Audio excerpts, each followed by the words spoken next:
Gal ir tai bus pagrindinė priežastis, dėl ko jūs raugėjate, dėl ko atsiranda pilvo pūtimas, dėl ko jums ten sunku ir nesuvirškinta, o ne iš karto skubėti, griebti ten, gerti fermentus, ar ten, sakykime, gerti kažkokius spazmolitikus, ar dar kažką vartoti profilaktiškai, o gal man padės. Kartais tas sprendimo būdas yra visiškai paprastas ir, kaip sakau, padėtas palynos. Labai stigmatizuojama yra antidepresantai žodis ir iš karto žmonės bijo, kad čia jau jiems diagnozė, jau lipdukas ant kaktos, depresija ir jau čia niekas nenorės su jais būti, bendrauti ir atstumtasis visuomenės. Antidepresantai yra labai plati grupė preparatų, jie iš tikrųjų tą pavadinimą įgavo galbūt dėl to, kad dažniausiai skiriami prie depresijos, bet jie yra skiriami prie daugelio kitų indikacijų. Tai pavyzdžiui, atskira enteropatinė nervų sistema yra.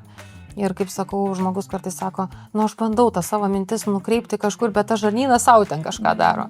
Tai antiek ten irgi yra galinga ta sistema, bet vis tiek tai priveda dažniausiai tada, kai mes ignoruojam, sakau, tos tokius emocinius signalus. Geriausia yra jau užbėgti įvykiams už akių ir stengtis neignoruoti, atpažinti. O kaip yra su ta H. pylori? Nes kiek žinau, tai ją pakankamai lengva užsikrėsti, jeigu buityje su kažkuo gyvenam, tai didelis labai šansas, kad persiduoda, ar ne? Aišku, nuo mūsų imuniteto priklauso, ar jinai ten įsitvirtins, ar ne. Ir jinai yra atsakinga už tas opas didžiąją dalimi, kiek žinau. Tai yra patogeninė bakterija. Tai yra tikrai klastinga bakterija, kuri gali ir jokių simptomų nesukelti. Ir būtent Helicobacter pylori bakterija yra pagrindinis skrandžio vėžio rizikos veiksnys. Ne marinuoti agurkėliai, ne rūkyta dešra, ne genetika netgi. Ir net nerūkymas. Bet būtent Helicobacter pylori bakterija. Ir tikrai negalime tą bakteriją taip numoti. Pagrindinis šios tinklalaidės rėmėjas Zenju. Zenju tai ne tik maisto papildai. Tai yra mano misija sukurti koncentruotus, švarios sudėties, itin veiksmingai pasisavinamus maisto papildus, kurie efektyviai sprendžia mūsų kasdieninės problemas – energijos trūkumą, prastą miegą, silpną imunitetą, odos, plaukų problemas, hormonų disbalansą. Šis projektas gimė iš labai asmeninės patirties. Daugiau negu 10 metų auginant kosmetikos prekinį ženklą Manila, supratau, kad perdegimas tikrai egzistuoja ir kad sveikatos nenusipirksi už jokius pinigus. Ir gyvenimas privertė atsigręžti save ir susimastyti ir pradėti savimi rūpintis. Čia ir gimė idėja kurti Zenju. Aš tiesiog neradau papildų, kurie man pačiai būtų veiksmingi. Todėl pasinaudojant savo kaip medicinos gydytojos ir mitybos specialistės žiniomis, bei padedant kitiems Lietuvos mokslininkams, juos sukūriau.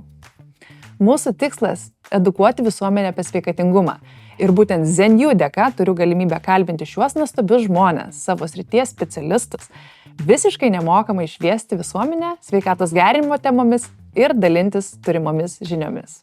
O norintiems įsigyti Zenju maisto papildų, primenu, kad su nuolaidos kodu Zenju 8020 gausite papildomą nuolaidą visam savo prekių krepšeliui mūsų elektroninėje parduotuvėje www.zenju.lt. Šiandien Zenju 8020 tinklalaidėje kalbame su gydytoja gastroenterologė Evelina Ruibienė. Gydytoja, kuriai svarbu ne tik įvertinti simptomus, bet ir ieškoti tikrosios jų priežasties. Be kasdieninio darbo su pacientais, Evelina aktyviai dalinasi žiniomis apie virškinimo sveikatą socialinėje erdvėje. Jos tikslas – sudėtingas medicininės temas paaiškinti paprastai, aiškiai ir moksliškai pagrįstai. Ji yra Instagram paskyros gydytoja Evelina ir tinklalaidės Gastro paprastai įkūrėja. Čia Evelina kalba apie virškinimo sutrikimus, diagnostiką, gydymo galimybės, dažniausius mitus ir kasdienius pacientams rūpimus klausimus. Nes pasveikęs pacientas – laimingas pacientas. To Evelina savo darbe siekia kiekvieną dieną. Labas, Evelina. Labas. Kaip tu šiandien laikaisi?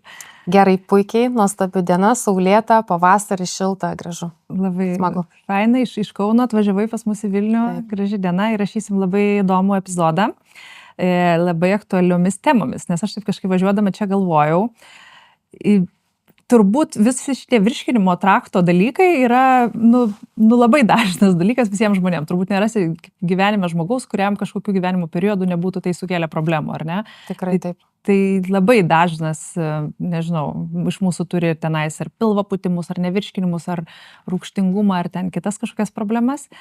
Tai vat ir nuo to norėčiau ir pradėti, nuo to klausimo. Kaip manai, kodėl taip yra, kad šiais laikais visi jaučia, kad turi skrandį? Tai iš tiesų mes esame visų pirma gyvi organizmai. Mes turime jausti ir tą skrandį, ir žarnyną jausti. Ir aišku, jeigu ten suvalgius kažką ar išgėrus, sakykime, ar po kažkokios virusinės infekcijos, pajusim, kad lygtais tą skrandį pamaudžia, lygtais papučia pilvą, bet tai bus vienkartiniai simptomai tuo momentu, tai labai tikrai kažkaip nereikia to sureikšminti, bet aišku, jeigu tai yra užsitęsę, pastoviai tęsiasi, vargina, sukelia diskomfortą, blogina gyvenimo kokybę arba atsiranda, sakykime, dar kažkokių naujų simptomų, tokiu atveju tada tikrai reikia sunerimti ir jau reikėtų galbūt net ir kreiptis į gydytoją ir pagalvoti, gal yra kažkokių ir rimtesnių organinių priežasčių, kas gali sukelti tą jautrų skrandį, kad mes jaučiam kiekvieną dieną, kad mes jį turim, ar ten, sakykime, pilvo pūtimą nuolatinį pastovų. Tai labai viskas priklauso nuo to, kaip pacientas jaučiasi, kaip jis reaguoja ir ar tai yra kasdieninis dalykas, ar tai yra toks vienmomentis, vienkartinis. Ar tiesa, ar mitas, kad su amžiumi vis tik daugėja tų virškinimo problemų? Ta prasme, jaunesni žmonės, kad gali turėti jų mažiau. Ar yra tokia statistika, ar nėra? Aš čia kalbu tiesiog iš savo pavyzdžių, nes tarsi anksčiau aš save atsimenu, netgi vadindavau geležiniu skrandžiu, ten vos neplytas galėdavau valgyti ir nieko nebūdavo, o dabar, jau tikrai turiu labai žiūrėti tą maistą, kad viskas būtų gerai. Žinai, aš tau skaičių ten nepasakysiu, bet ką aš praktikoje, pavyzdžiui, pastebiu, kad tikrai mes negalim sakyti, kad su amžiumi būtinai daugėja. Taip, natūralu, kad mes senėjam, tai atsiranda tikrai tų įvairiausių susirgymų ir sveikatos problemų, bet aš kaip tik, sakyčiau, pastebiu, kad ypatingai daug yra jaunų žmonių, kurie tikrai kreipiasi į gydytoją gastroenterologą dėl įvairiausių simptomų ir to pačio pilvo pūtimo, ir refliukso, ir skrandžio skausmų, ir kažkokio pakitusio tuštinimosi. Ir galbūt, nežinau, tai yra susiję ir su tuo, kad vis tiek mūsų tas gyvenimo tempas yra toks pakankamai greitas, intensyvus ir iš mūsų yra daug reikalaujama. Padaryti įvairiausias užduotis, jas padaryti gerai, stresų įtampos, kaip sakau, mes kiekvienas patiriam, vienas daugiau, kitas mažiau, vienas labiau reaguoja, kitas taip sako, ai, čia nieko tokio, čia normalu, čia kas nepatiria, bet tie fiziniai signalai, kuriuos žmogus pajaučia, vėlgi pas kiekvieną gali būti skirtingi ir kartais jie gali būti susiję net ne su mityba ar ten su kažkokiu išgertų gėrimu, bet tiesiog būtent su tuo tokiu intensyviu gyvenimo tempu. Ir tie fiziniai signalai, jeigu jie, kaip ir minėjau, yra užsitęsę, jie atveda tą pacientą pas mus ir atveda jauną pacientą. Taip, kad dabar aš manau šiais laikais sakyti, kad tu esi jaunas ir tu negali sirgti, nes tu esi jaunas ir tau negali būti jokių čia simptomų ir tu čia neprisigalvok, tai aš manau, čia yra tikrai mitas. Nes nėra dabar to amžiaus tarpsnio, nuo kada jau tu turi pradėti sirgti. Tikrai yra labai daug jaunų žmonių, kurie turi ir rimtų susirgimų, ir onkologinių susirgimų. Ir tikrai pačioj praktikoje mano tikrai yra tekę susidurti su pacientais ir 28, ir 29, ir 31, ir 41 metų. Tai yra jauni žmonės, kuriems, nustačiau onkologinę ligą. Ir simptomas vienas iš jų, kaip pavyzdys, buvo tik pilvo pūtimas. Tai ar sakyti, vien turim sulaukti kažkokios tai amžiaus ribos ir jau pradėti sirgti, ne, tai labai irgi individualus dalykas. Yra, tarkim, 90-metė kokia garbingo amžiaus pacientė ateina pas tave konsultaciją ir žiūrėk, jos hemoglobinas yra normalus, jos feritinas yra normalus, geležies atsargos, o paimkim kokį 22 metų pacientę, jos feritinas 10, hemoglobinas ten vos ne apatinė normos riba, jinai jaučiasi prastai, bendras silpnumas, nuovargis, lūžinėjantis nagai, slenkantis plaukai. Tai sakau, mes pagal tą amžių nelabai galim lyginti, nes tikrai tai yra labai toks individualus dalykas ir individuali reakcija apskritai į tą visumą, kurioje mes gyvename, į mūsų aplinką. Ar mes gerai įsimiegame, ar mes turim pakankamai fizinio aktyvumo, kokia mūsų mityba, apskritai darbo, poilsio visas režimas. Tai visi šitie dalykai, kurie ateina kartu ir su technologijom, ir su visom naujovėm, ir tuo greitu gyvenimo tempu, aš kaip sakau, turi ir tą kitą pusę. Tai jauni žmonės irgi gali sirgti rimtomis ligomis. Labai tikrai išplėstinis atsakymas ir paaiškinimas. Kaip yra vis tik, kokie pacientai dažniausiai pas tave ateina, kuo jie skundžiasi. Dabar pakalbėkime apie simptomus, ne apie ligas. Kokie dažniausiai yra virškinimo trakto sutrikimai? Tai iš tiesų, kadangi dabar pagrindė jau dirbu ambulatoriniai grandyje, anksčiau dirbau stacionarę, tai dažniausiai iš tiesų yra refliuksas, tai yra to turinio patekimas iš skrandžio į stemplę, kur žmonės gali jausti ten ir deginimų iš krūtinės, ir ten rūgščių pojūtį burnoje, kažkokį krenkštimą, kosulį, dusulį, tarsi gumulą gerklį, tarsi smaugimo tokį jausmą. Taip pat pilvo pūtimas, besikeičiantis tuštinimas, sakyčiau, viduriavimas keičiasi su vidurių užkietėjimu. Tai tokie būtų, sakyčiau, pagrindiniai simptomai, dėl kurių žmonės kreipiasi. Aišku, kartais būna ir to nevirškinimo, ir tokio lyg sunkumo pačiam skrandyje, kas vėlgi veda kartais ir į skrandžio skausmą arba kažkurio vieno kito šono skausmą. Tai žmonės taip kartais net tiksliai neįvardina, lyg atrodo, lyg vieną šoną pamaudžia, lyg kitą šoną pamaudžia, lyg visą pilvą. Tai vat, sakykime, refliukso simptomai vis tie tipiniai ir netipiniai, tie, kur išvardinau, pilvo pūtimas, viduriavimas, vidurių užkietėjimas, na ir tie pilvo maudimai, skausmai. Tai būtų tokie pagrindiniai simptomai, dėl kurių žmonės kreipiasi. Ir turbūt dauguma ligų yra persipinusios, jos turi panašius simptomus, ar ne? Ir ganėtinai sunku gali būti diferencijuoti. Tikrai taip. Domiesi ilgaamžiškumu, biohackingu, sveikata, medicinos naujovėmis?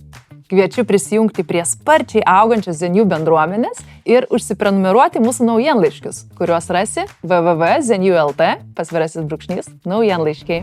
Mes negalim pasakyti, kad ateina žmogus, man sako, pilvą pučia. Aš nebežinau, ką man valgyti. Atrodo, ir tą suvalgau, ir išgeriu, kartais tik vandens išgeriu, o kartais tik atsikėlus man jau tą pilvą pučia. Tai tu negali pasakyti, kad čia bus kažkokia uždegiminė žarnos liga, ar ten kažkoks gal maisto netoleravimas, gal ten tiesiog reakcija į maistą, o gal vis dėlto tai yra stresogeninių faktorių įtaka, net ne maistas kaltas ir negėrimai kalti, gal tai yra dirglios žarnos sindromas, ar ne, vyruojantiems simptomams. Tai tas pilvo pūtimas, kaip pavyzdį, tokį vieną duodu tą simptomą, dėl kurio dažniausiai kreipiasi, tu negali iš karto žmogui pasakyti, tau yra tas. Tu vis tiek turi visą anamnezę susirinkti, paklausti ir apie ankstesnius tos požymius, apie šeiminę anamnezę visą. Galų gale kartu su pacientu pagalvoti tas visas galimas priežastis ir tada priimti sprendimą, padaryti ištyrimo planą. Galbūt reikia atlikti ir kraujo tyrimus, ir išmatų tyrimus, ir radiologinius tyrimus, ir endoskopinius tyrimus su visom biopsijom. Tai viskas labai individualu, viskas labai priklauso nuo paciento ir tas vienas simptomas dažnu atveju nieko nepasako, nes tai gali būti įvairių ligų išraiška. Kartais tai būna net ne gastroenterologinė liga. O tas pats pilvo pūtimas, ar ten, sakykime, buvo tikrai situacija, kai atėjo pacientas ir jis sako, ką suvalgau, viską išvėmiau. Jis tikrai toks intoksikuotas, neteko labai daug svorio, ten praktiškai per 3 savaitės neteko apie 20 kg, tai yra labai daug. Ir jis tikrai toks, į jį pažiūrėjus, tu turi iškart galvoti, kažkokia onkologija, gal net ir skrandžio vėžys. Bet pradėjus jį tyrinėti, ir viską darant, kaip sakau, žingsnis po žingsnio, nuo tų, aišku, tokių, minimaliai invazinių tyrimų, po to prie invazinių ir taip toliau, galiausiai paaiškėjo, kad jam yra sisteminė tuberkuliozė. Ir jis net nekosėjo, jo nedusino, jis ten net kosėjo jokio kraujo. Tiesiog buvo plaučių ir plonųjų žarnų.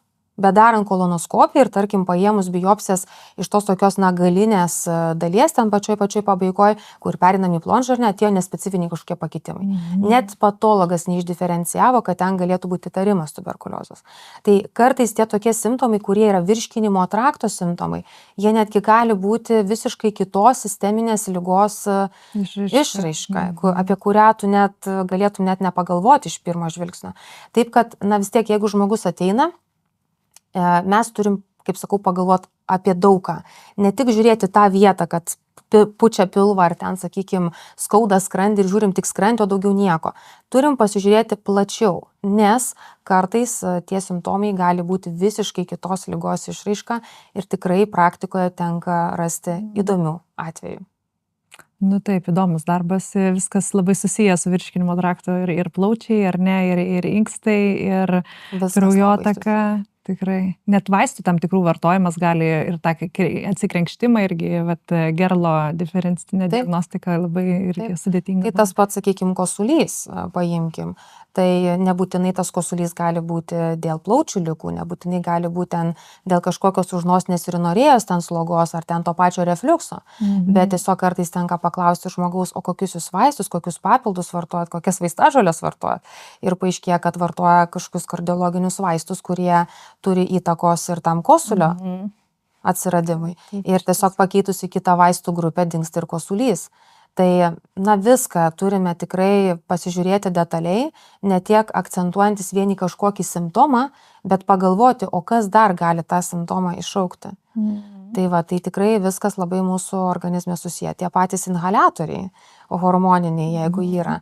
Tai jeigu tu žmogui nepasakysi praskalauti burną ir kiekvieną kartą vis nuris tą medžiagą, tai turėsim, žiūrėk, ir stemplės grybelį, galim turėti kandidozinį ezofagitą, rijimo sutrikimus galim turėti. Tai, viską, kaip sakau, yra niuansai. Ir kartais tuose niuansuose ir slypi atsakymas. Jo, ir labai čia priminėjai man epizodą iš mano rezidentūros. Apmokydavom, reiškia, žmonės išrašė inhaliatorių, kaip teisingai jau tenais įkvėpti. Ir nors ir parodai su, reiškia, su tokiais maketais, jau tikrai viską labai aiškiai paaiškini, tenais ir instrukcijos, vis tiek žmonės labai neteisingai tos inhaliatorius inhaliuoja. Ir ką jau kalbėti, kad pamiršta iš to streso apie visokius tokius papildomus būtinus žingsnius, kad praskalauti, išspjauti. Elementarus dalykas. Kitas elementarus dalykas, kurį mes tikrai pamirštam, tai yra kramtymas. Tikrai paklausus pacientų, tai kiek kartų jūs tą vieną kąsnį kramtot? Tai sukramtau. Tai sakau, tai kiek maždaug? Neskaičiuoju. Tai sakau, tai vis tiek, preliminariai. Gal 3 kokius. Tai kas tie 3 kartai? Tai iš principo tas maistas, toks ir nuryjamas, stemplė nustumė į skrandį ir vargšui skrandžiui reikia atlikti ne tik savo darbą, bet ir dantų darbą. Tai, vis tiek, tą vieną kąsnį reikėtų bandyti įgauti įprotį 20-30 kartų skramdyti. Kodėl tai yra svarbu? Vienas dalykas dėl to, kad burnoje jau prasideda virškinimas. Seilės Tai būtent angliavandeniai jau pradedami virškinti. Maistas apdorojamas, paruošiamas skrandžiui, kad skrandis toliau tęstų virškinimo procesus, baltymus virškintų ir taip toliau. Ir trukmė, valgymo trukmė bent jau 20 minučių, tikrai ne 5 minutės.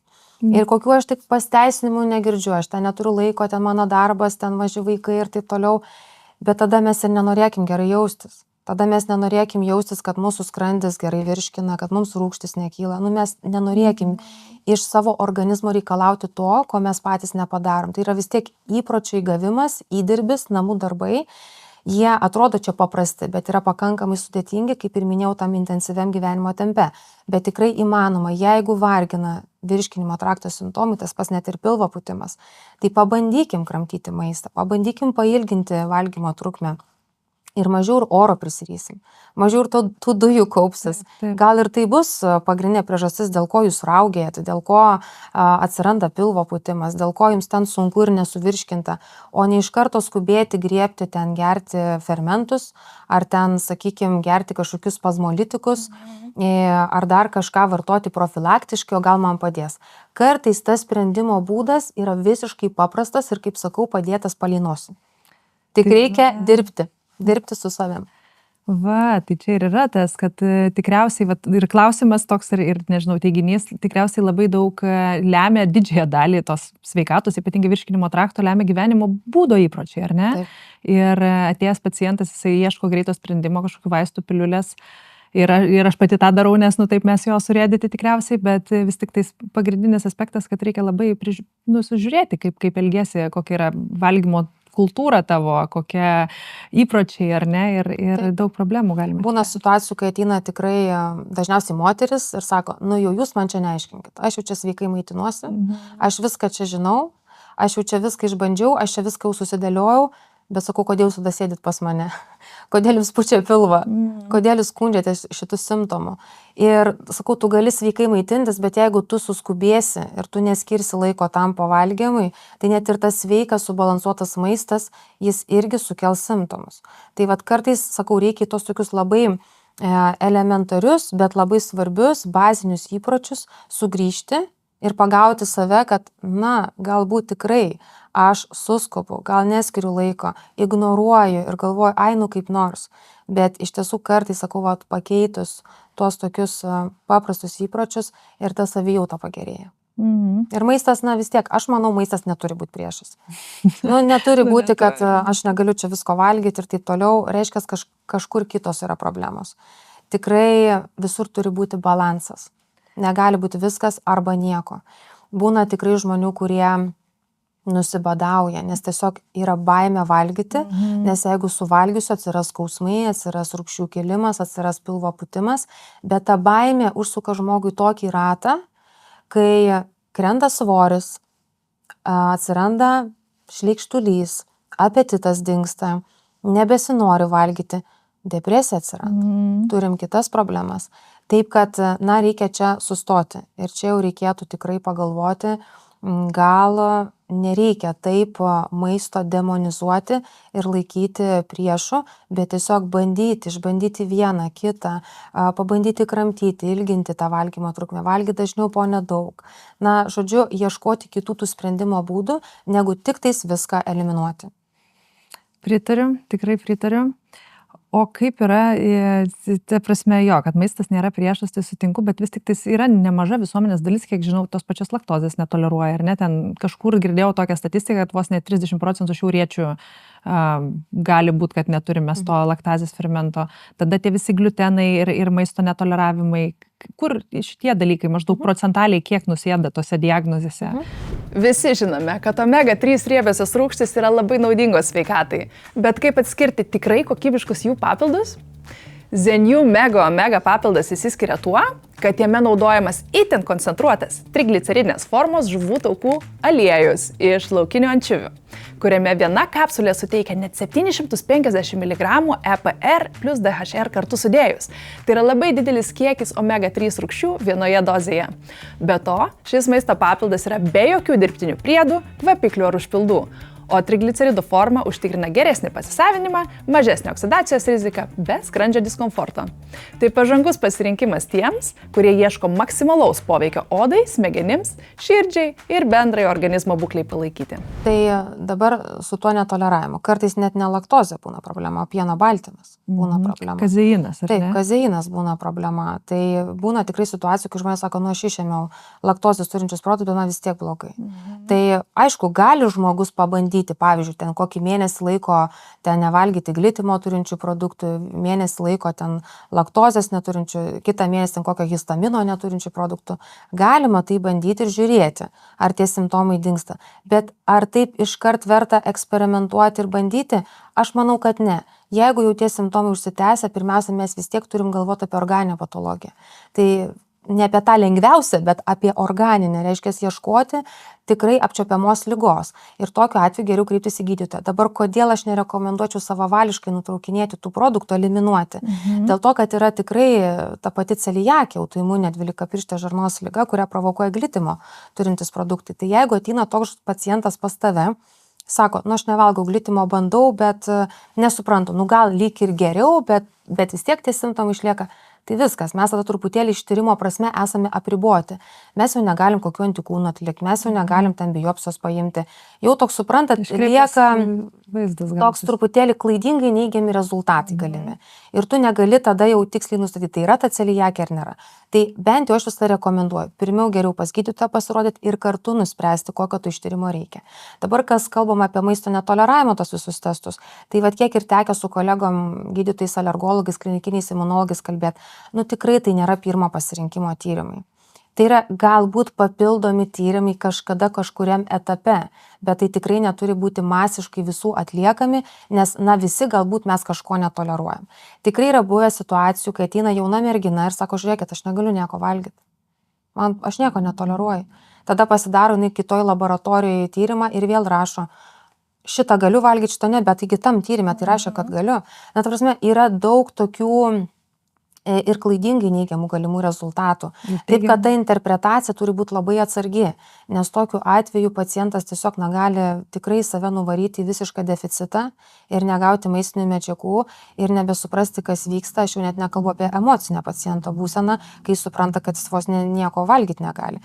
Tai kas liečia tam netoleravimą, reikėtų labai atsargiai tai žiūrėti. Jeigu jau bandome eliminuoti, tai kokį mėnesį pabandykim, bet tikrai ne daugiau ir žiūrėkime, ar kažkas keičiasi ar nesikeičia. O šiaip sakau, geriausia tai būtų iš karto kreiptis, jeigu simptomai užsitęsia, jie vargina, kelia diskomfortą, blogina gyvenimo kokybę, trukdo mums. Ir kartu su gydytoju nuspręsti, gal net ne nuo to etapo pradėti, o pradėti tiesiog nuo pačio ištyrimo viso ir pasižiūrėti.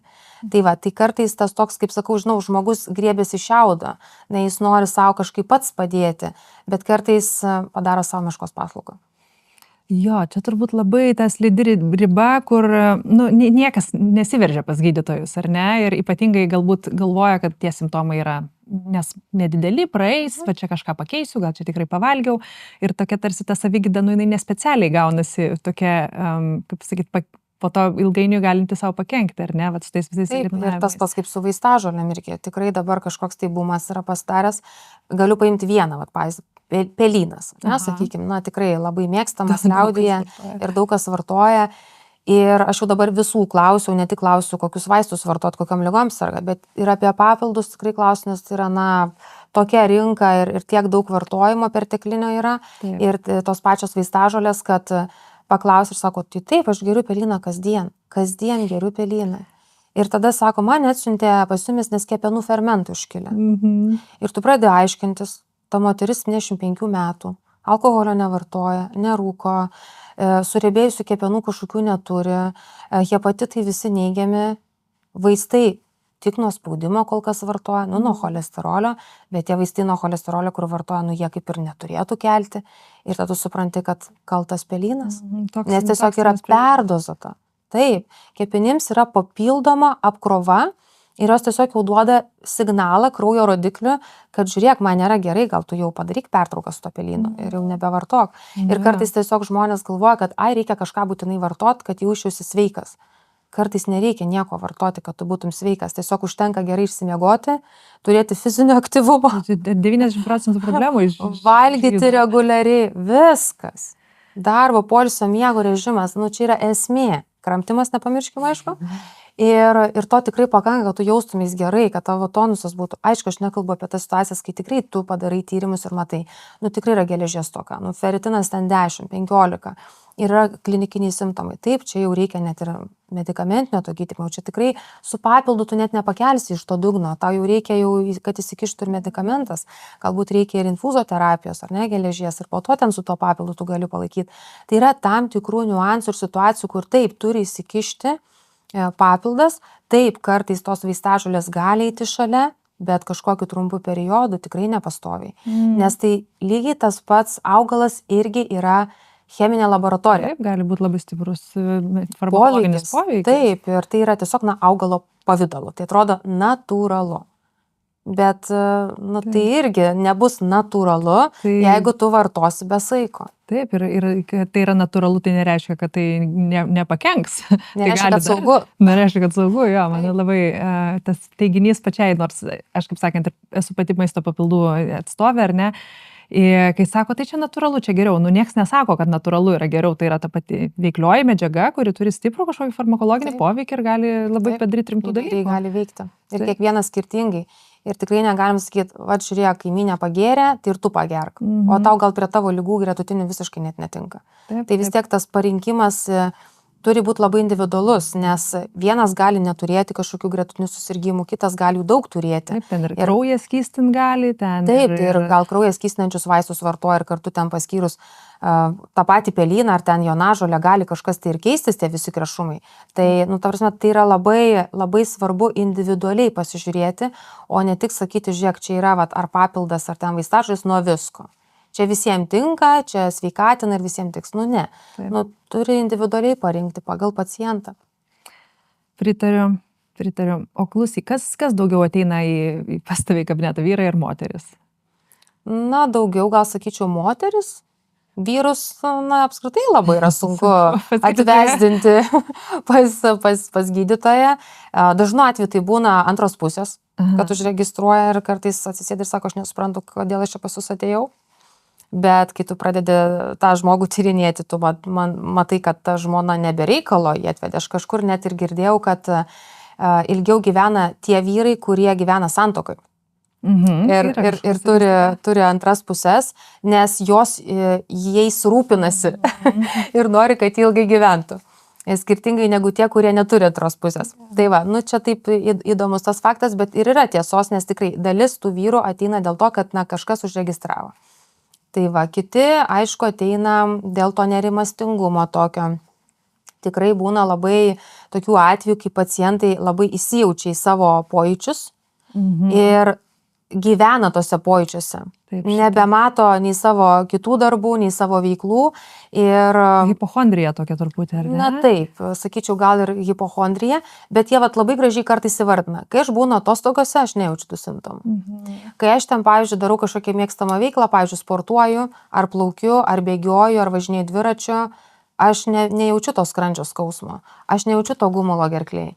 Tai ką tai pasako? Tai reiškia, kad kai tu esi vienas su savo mintimis, o minčių galia yra beprotiškai stipri, tu jauti tos simptomus. Tu vėl įsijautrini tuos simptomus, gyveni tose simptomuose. Ir tikrai būna ir tokių atvejų, kai tokie žmonės eina ir, kaip sakau, tikrai ne pas vieną specialistą. Ir ieško priežasčių, nors realiai priežastis yra, kaip sakau, viena. Tai reikalinga psichoterapija.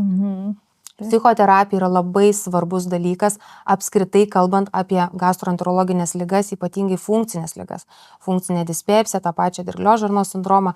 Dėl to, kad tie visi signalai iš galvos smegenų į žarnyną, į tą enteropatinę nervų sistemą yra be galo susiję ir be galo svarbus.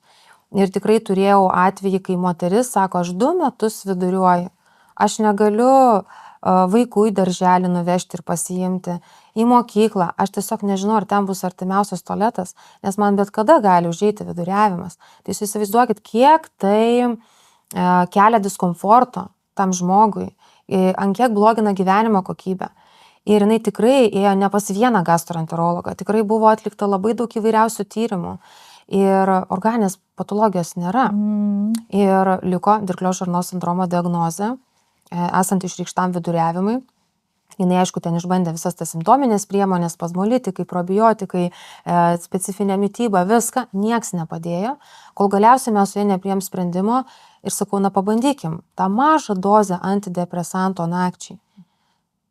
Tai bet čia antidepresantas, man depresijos nėra. Tai reikia suprasti, kad ta vaistų grupė yra skiriama ne tik psichiatrijai, bet ta vaistų grupė yra skiriama ir gastroenterologijai, ir skausmo kontrolė yra skiriama. Tai mes būtent to mažom dozėm galim sumoduliuoti tos signalus. Ir to pakako. To pakako, kad ta pacientė kito vizito metu atėjus sako, aš kaip naujas žmogus. Aš nebeviduriuoju, aš gerai jaučiuosi, aš galiu vaikus pasiimti, aš nebijau, man nesvarbu, kur tas tualetas, nes aš tuštinuosi kaip laikrodukas. Sako, Patryte, atsikeli, ištuštinu viskas, man ramu. Tai reikėjo tik tokio rakto surasti ir atrakinti tam, kad ta pacientė pasveiktų. Tai, sakau, kartais reikia labai labai peržiūrėti ir kaltinti gal netgi ne tuos dalykus, apie kuriuos dažniausiai mes ir galvojam, ką aišku sako ir mūsų algoritmai ir gairės, bet pasižiūrėti individualizuotai. Labai tikrai ta psichosomatinė dalis daugeliu atveju yra apleista, nes gydytojai specialistai, jie pirmoje vietoje tikrina savo patologiją, kaip ir turi būti, bet gaunasi, kad tarsi toks nepatogumas ir pacientų, ir gydytojų būna pripažinti galbūt tą vietą, kad gal čia yra kažkokie psichiniai, sakykime, sutrikimai. Ir tai tikrai nereiškia, kad žmogus yra kažkoks ten psichiškai nesveikas ar kažkoks. Tai tiesiog itin jautri nervų sistema šiuo atveju, ar ne? Pavyzdžiui, jinai ten gal biškai pasinervuodavo ir jai taip išsireikšdavo. Taip, tiesiog fiziniais signalais. Taip. Nes tikrai paklausiu žmogaus, aš jau net neklausiu, ar ten patiria streso, bet sakau, ką jūs darot su tuo? Sako, nieko. Nieko nedarau. Tai reiškia, ignoruoju. Galų gale paprasti kvėpavimo pratimai. Meditacija, mėgstama veikla. Tai jau yra psichoterapija. Tai jau tavo terapinimas yra. Tavo, kaip sakau, nusinulinimas. Pavyzdžiui, man asmeniškai labai padeda plaukimas. Man, kad ir kažkokia labai sunki diena gali būti, tikrai tokia, kaip sakau, jau ten net ir jau galvoju, į tą baseiną. Jau gal kaip ir nenorėčiau eiti, nes jau nebeturiu jau tos ir energijos ir jėgų, Bet tu nueini, įlipi į tą vandenį, tą valandą ten praplauki ir Kitas žmogus. visiškai kitas žmogus ir tu išlipi kaip naujas žmogus. Tai čia kiekvienam labai individualus dalykas, bet aš, pavyzdžiui, apie tai kalbu su savo pacientais. Ir aš manau, kad tai neturi būti stigma. Apie tai reikia kalbėti kuo daugiau gydytojų, specialistų, medikų apie tai ir to tiesiog, nepadėti paraštės. Ir negalvoti ir nekurti visuomeniai tos nuomonės, kad dabar, jeigu mes apie tai kalbėsim, tai reiškia, jūs kažkoks kvailas ar ten kažkuo tais sergat kažkokia psichinė liga. Ne, tiesiog tai mumis įvedė į tą gyvenimo tempą ir taip yra. Ir mes reaguojam, ir mūsų organizmas reaguoja. Gal mums taip atrodo, kad mes taip nereaguojam, bet pasireiškia fiziniai signalai. Ir reikia jų neignoruoti, nes aš kaip sakau, čia kaip tas sniego kamuolys. Jeigu mes toliau nieko nedarysim, kažkodėl maitinti sveikai bandom, bėgioti, ten fizinį aktyvumą palaikyti bandom, miego režimą įgauti bandom, bet apie savo emocinę sveikatą, kažkur tais ten. Kažkur. O visa tai taip susiję ir sakau, tas sniego gniužulas jis tik didėja ir ateis laikas, kai jis tiesiog visas suduš. O kai suduš, jau padaryti jį vėl to pačiu, tas šukės sudėlioti visas, bus labai sudėtinga. Taip, labai didelę dalį psichinė sveikata sudaro iš tikrųjų žmogaus apskritai visai fiziniai sveikatai ir paskutiniu metu, ačiū Dievui, jau tikrai daugiau apie tai kalbame, ar ne? Lietuvoje jau ir faina, kad ir psichoterapeutų, psichologų yra ir jau socialiniai medijoje apie tai šneka ir daugiau ir straipsnių portaluose būna ir va gydytojai labai gerai, kad apie tai kalbate. Aišku, tai yra turbūt jautrus dalykas pačiam žmogui pripažinti savo, kad galbūt, kaip sakėt, ne su fiziniu kūnu kažkas yra negerai, o su tuo emocijų, kas kaip tik man tai atrodo, čia yra toks labai didelis žingsnis sveikimo link ir tokios tarsi, kai surandi priežastį, tai automatiškai gali greitai ir išspręsti. Bet kai žmogus prastai jaučiasi, ir kai tu su juo komunikuoji ir jam paaiškini, kad šie dalykai tikrai gali būti susiję su jūsų simptomais, tai žmogus tikrai girdi ir tikrai nėra atmetimo reakcijos kažkokios. Tai labai Svarbiausia, paaiškinti reikia. Ir paaiškinti ir tų pačių, jeigu reikia. Tikrai ne visada. Kartais užtenka tos psichoterapijos, nueiti pas psichoterapeutą ar pas psichologą. Ten gal ir nebūtinai visą tą kursą išeiti, bet keletą vizitų. Vienas vizitas jau labai padės. Taip, tiesiog sudėlioti galbūt žmogui viską į lentynėlės, į jo mintis visas, jo tolimesnius veiksmus sudėlioti. Išventiliuoti gal. Padėti jo, išventiliuoti. Kartais ir tas pats paverkimas padeda. Ir tikrai būna tokių atvejų, kai ateina pacientė, aš jau matau ašaras, sakysim, mes dar net nepradėjom kalbėti, o jau, sakau, verkit. Nuleiskim tas emocijas, nelaikykit, čia yra normalu, išleiskit viską. Ir tada tiesiog toks kaip akmuo nuo širdies nurieda ir mes tada kalbam. Kalbam apie tas jau problemas, dėl kurių kreipiasi. Ir tai yra normalu, kaip ir laidos pradžioje aš minėjau, mes esam gyvi organizmai, mes ne robotai. Ir mes ir jaučiam ir tą fizinį skausmą, ir emocinį skausmą, ir visa tai persipina. Tai sakau, yra kompleksas priežasčių, ir kompleksas provokacinių veiksnių ir jeigu mes kažkuriuos sutvarkom, tai neignoruokim ir kitų. Ir tikrai tą reikia priimti kaip faktą tokį, kad tai gali man padėti. Ir kad normalu, kad taip gali būti, taip tikrai gali būti susijęs su nervų sistema. O būna ir priešingai, kai tikrai viskas nurašoma, tau čia depresija, tau čia kažkokia panikos ataka, o tu pradedi tirti žmogų, randi, kad ten yra onkologinė liga. Taip, kad jau yra intoksikacija, žmogus prastai jaučiasi ir natūralu, kad jis eina į depresyvę būseną. Tai vėlgi tu negali visko nurašyti vien stresui, nerimui, panikos atakoms. Turi patikrinti ir dėl tų organinių priežasčių, bet jeigu tu tikrai nerandi tų apčiuopiamų organinių patologijų, tada lieka tie visi stresogeniai faktoriai, kuriuos mes tikrai negalim numoti ranką. Apie tos vaistus dar norėčiau pareflektuoti. Tai jo, labai stigmatizuojama yra antidepresantai žodis. Ir iš karto žmonės bijo, kad čia jau jiems diagnozė, jau lipdukas ant kaktos, depresija ir jau čia niekas nenorės su jais būti, bendrauti ir atstumtasis visuomenės. Antidepresantai yra labai plati grupė preparatų. Jie iš tikrųjų tą pavadinimą įgavo galbūt dėl to, kad dažniausiai skiriami prie depresijos, bet jie yra skiriami prie daugelio kitų indikacijų. Tai, pavyzdžiui, miego sutrikimai, virškinimo trakto sutrikimai, Skausmo kontrolė. nerimas, skausmo kontrolė. Taip, Kaip adjuvantas. Taip, ta prasme, tai visiškai skirtingi dalykai. Man, pavyzdžiui, asmeniškai, kai buvo nemiga, tikrai sunki nemiga buvo, man antidepresantai puikiausiai ją sutvarkė. Taip. Ir man nebuvo depresijos, man tiesiog buvo nerimas ir provokavęs stiprią nemigą. Na, tas pavadinimas, taip, iš karto visuomenėje toks kaip stigma sukurta, kad jau čia viskas. Bet iš tiesų, kai tu, sakau, pakalbi su pacientu ir tu jam paaiškini to vaisto pritaikymą kitose indikacijose, kokia yra jo prasmė, tai, na, man kol kas tikrai dar neteko susidurti, kad pacientas sakytų, ne, aš negersiu. Ne, čia aš nesu toks, kaip jūs čia mane laikote. Ne, žmogus supranta jo indikaciją, kad būtent toks ir tokia dozė yra skiriamas dėl to, kad tu taip jautiesi ir mūsų tikslas yra sukontroliuoti tos simptomus. Tai ir tikrai nebūtinai tai reiškia, kad visą gyvenimą reikės gertos antidepresantus. Ne, kažkuriuo periodu tiesiog ir po to bandyti palaipsniui nutraukinėti ir žiūrėti, galbūt viskas susidėlioja į savo vietas. Taip. O priežastis, kodėl taip yra susiję nervų sistema ir žarnynas, yra ta, kad žarnynė yra labai, labai didelė inervacija, ar ne? Labai daug... Tai atskira enteropatinė nervų sistema yra. Ir kaip sakau, žmogus kartais sako, aš bandau tą savo mintis nukreipti kažkur, bet tas žarnynas sau ten kažką daro. Tai antiek ten irgi yra galinga ta sistema, bet vis tiek tai priveda dažniausiai tada, kai mes ignoruojam, sakau, tuos tokius emocinius signalus. Tai geriausia yra jau užbėgti įvykiams už akių ir stengtis neignoruoti, atpažinti. Yra ir tokių žmonių, kurie ateina, sako, taip, aš esu jautresnis, aš labai viską reaguoju ir man iš karto eina per skrandį, per žarnyną. Iškart žmogus įvardina. O būna ir taip, ir tokių situacijų, kur, reikia laiko, kad žmogus atpažintų ir suprastų, kad vis dėlto, reikia jau tos kitos pagalbos. Gerai, pereikime labiau prie praktinių tokių dalykų.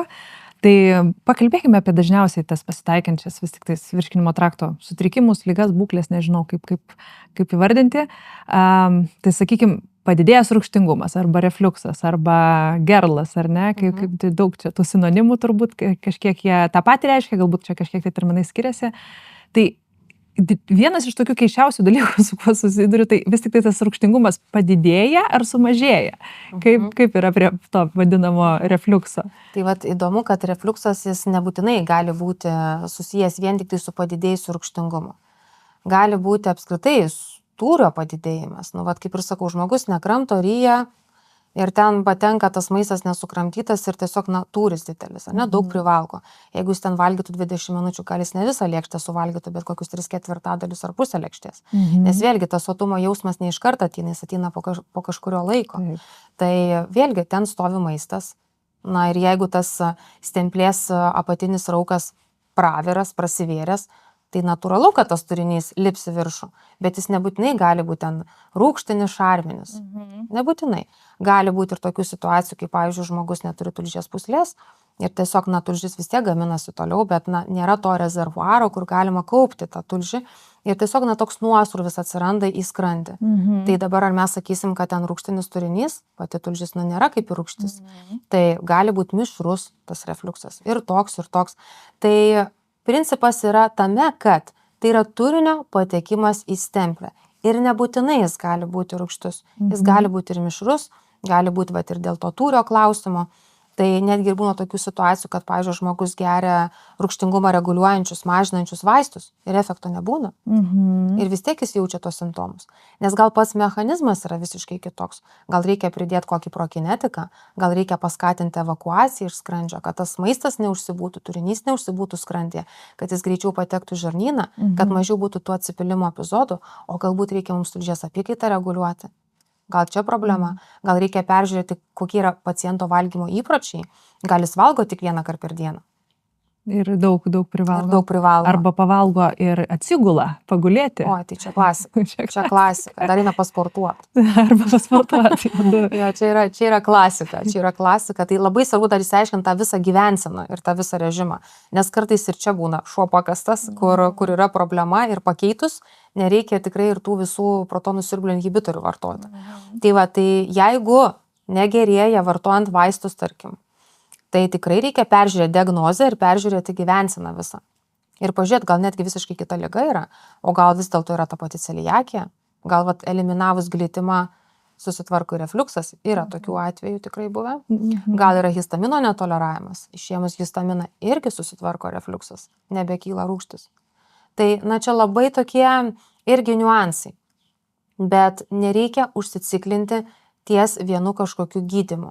Jeigu mes matom, kad situacija nesikeičia, negerėja, peržiūrėkime, galbūt yra visiškai kita diagnozė, o gal yra gyvensenos problemos, o gal iš vis reikia kito medikamento. Gerai, pakalbėkime apie tas gyvensenos dalykus, nes aš tai vis tik turiu įtarimą, nežinau, kadangi aišku ir pati su to susidūrus, bet ir turbūt įtariu, kad labai daug kas būna susiję pradžioj su gyvensena, ar ne? Tam tikrų maisto produktų ir gėrimų vartojimas, kurie skatina tą rūgšties išsiskyrimą didesnį, ar ne? Kava, gazuoti gėrimai, didelį įtaką turi šitam, ar nebūtinai? Ne visiems. Tikrai ne visiems ir pavyzdžiui būna atveju, kai kava su pienu geriama yra po valgio. Viskas gerai. Jokios rūgštis nekyla. Išgersi ten prieš valgį tuščiu skrandžiu, žiūrėk, jau ten viskas kyla, jau krenkštimas, jau čia norisi atsikosėt, kažkoks sausas kosulys atsiranda, gusas gerkliai. Tai labai vėlgi svarbu, kada tu tą kavą geri, kokią tu ją geri, su pienu, be pieno, pienas su laktoze, be laktozės, iš aparato, plikom, nu čia yra niuansai. Ir tie niuansai kartais žmogui reikia atrasti tą tinkamiausią. Ir kai sako, tai viskas, dabar aš jau kavos negalėsiu gerti. Sakau, ne, tai jūs pirmiausiai išbandykit visus tos variantus. Galų gale galbūt kavos alternatyvą kokią paimti. Ne? Nu tai yra tų būdų, tik reikia išbandyti. Ir jeigu tu tikrai viską išbandysi ir tau vis tiek tie simptomai yra taip, tada tu turi jau eliminuotą produktą. Aš kaip sakau, tai yra bandymo keliu ir reikia labai save sekti, kas provokuoja konkrečiai simptomus. Netgi tos mitybinės lentelės, kurios yra sudarytos gydytojų dietologų, jos yra tik orientacinio pobūdžio. Tu negali ten, kaip sakau, už gryną pinigą imti ir tu ten dabar viską taip laikytis. Nes tikrai yra situacijų, kai pavyzdžiui žmogus suvalgo bananą, nors lenteliai rašo, kad ten prie refliukso labai gerai ir ten kyla tos rūgštis. Pavyzdžiui, man būna ananasas, tu suvalgai ir nieko, nors ten, kaip sakau, į tą raudoną skiltį įdėtas, kad negalima.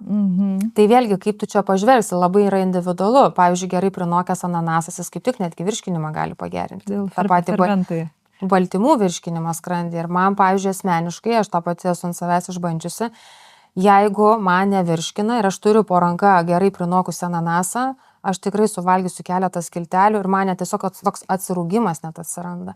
Tai vėlgi ir organizmas net pats reikalauja tokios tos rūgštelės netgi. Būna tokių situacijų ir vakar turėjau pacientę, kuris sako, nu mane kaip traukia rauginti agurkai, sakau, viskas gerai, reiškia, kažko trūksta, gal jūs su tom bakterijom žarnyno ar ne trūksta ir reikia jas pamaitinti to medžiagom, bet sakau, tik ne visą kibirėlį suvalgyti, nes tikrai iš tualeto neišeisit. 1, 2, viskas saikingai. Bet tikrai reikia labai save stebėti savo organizmą. Kartais mūsų organizmas pasako daugiau, negu mes įsivaizduojam.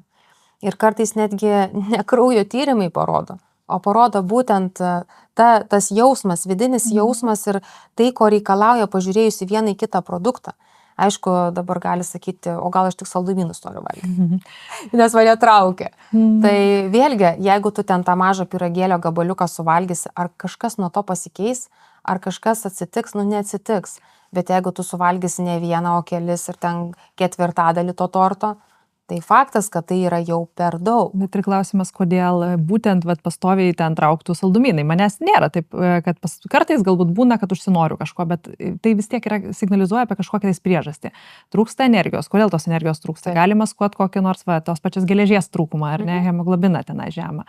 O gal iš tikrųjų pavargęs esi ir norisi emociškai pasilepinti to saldumynų. Tai kūnas labai daug ką iš tikrųjų pasako, jeigu gerai pažįsti savo kūną, ką jisai signalizuoja, tai galima labai, labai intuityviai. Dėl gazuotų gėrimų, tai vėlgi, sakykime, gerai patinka tie gazuoti gėrimai. Turi refliuksą. Nu pabandyk, išgerk, gal tau net nekils tos rūgštis. Bet jeigu kyla, tai gal nukasink. Tiesiog palik tą mineralinę butelį, išeis visi burbuliukai, kurie dirgina ir tu kuo puikiausiai gali tą vandenį gerti. Tai, na, čia sakau, labai toks individualus dalykas ir tiesiog kartais reikia pažaisti. Nu, pažaisti, skirti laiko ir pasižiūrėti, gal net ir kokį dienyną užsivesti. Ir pasižiūrėti, na, vat, suvalgiau šitų produktų, negerai jaučiausi. Lyg rūgštis sukilo, lyg nevirškina, lyg pilvą pučia. Gal net ir kartais ne tas produktas kaltas, o jame esanti kažkokia tai medžiaga, kuri įjautrina ir sensibilizuoja. Ir gal čia visai būtų protinga ir pas gydytoją alergologą kreiptis, pasitikrinti, gal yra kažkokios alergijos maistui, gal tas pats netoleravimas ar ne, gal visiškai kitos priežastis.